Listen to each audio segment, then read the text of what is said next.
Hello mga wangs, for today's video ay ito na po ang ating nadatnan ngayon, isang lechon na masarap.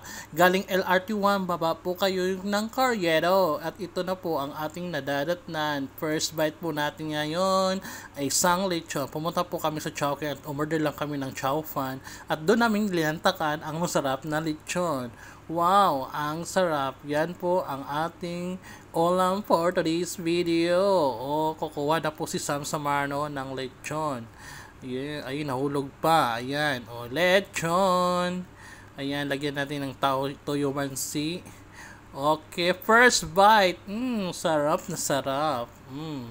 Okay, paunti-unti lang muna baka maubos at saka 300, worth of 300 lang po ang in-order natin for today's video.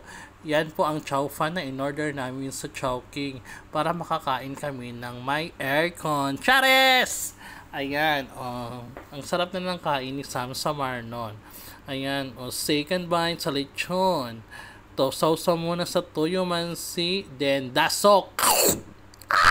Ganon. Sarap na sarap ang Sam Samarnon. Thank you for watching mga wangs. Thank you po.